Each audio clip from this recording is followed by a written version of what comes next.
When Jamie first called me and asked me to do this, I panicked. I thought, oh, how can I get up in front of all those people? But then I was reminded that Dr. Aston would have looked at me and said, just be yourself, kiddo.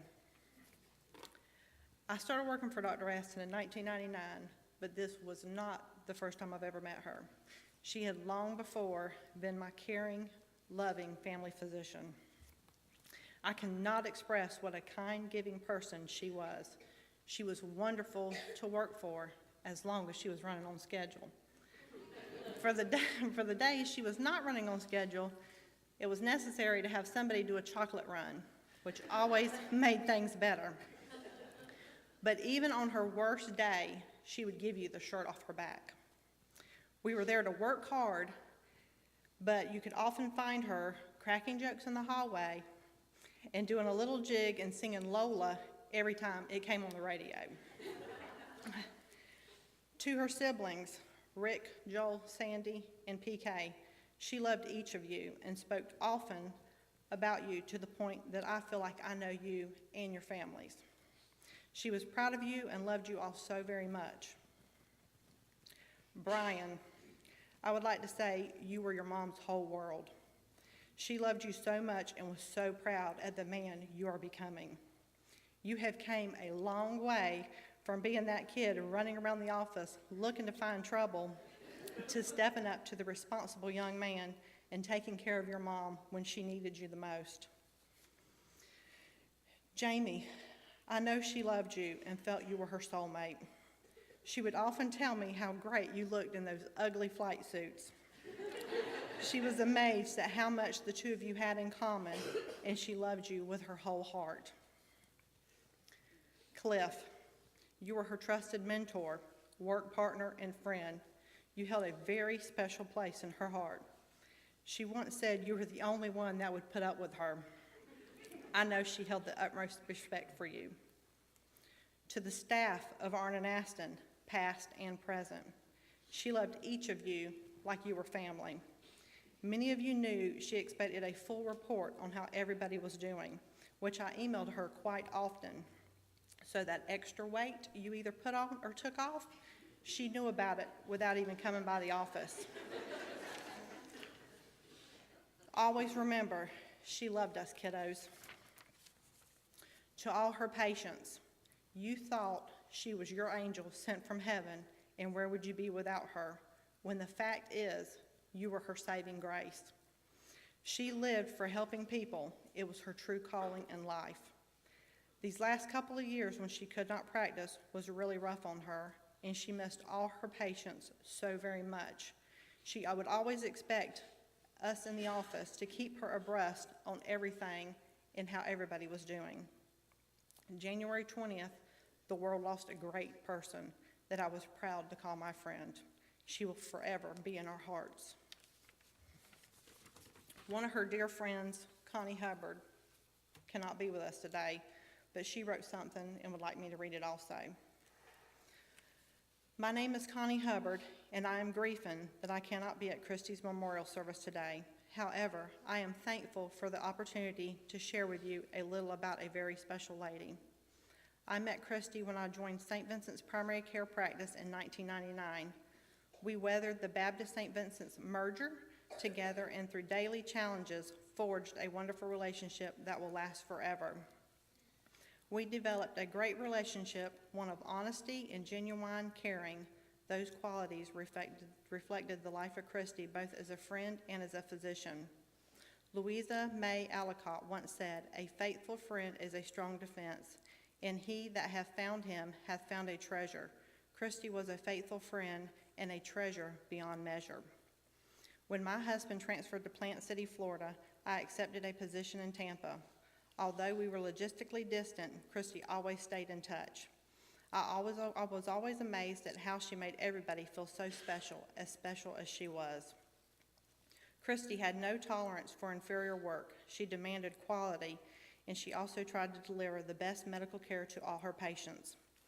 I remember Kristi's first date with Jamie, and later watched as their relationship grew and she became his wife.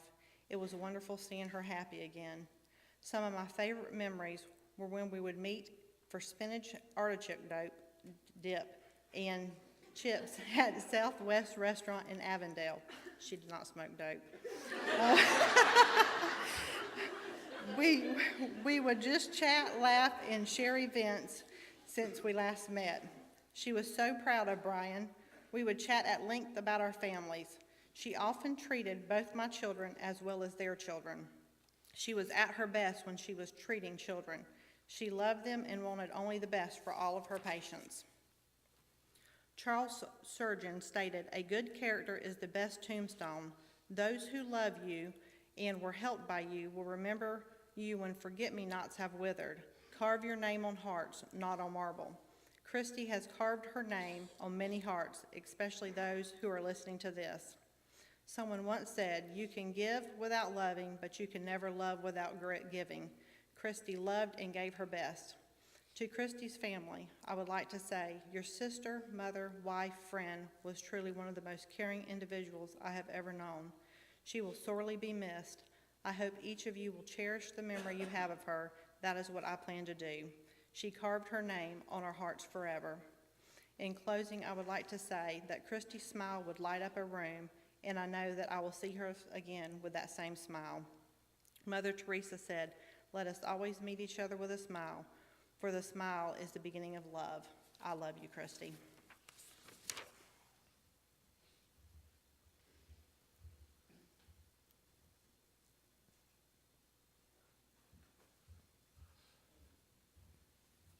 So next is Sandy Garman Davis, her oldest sister.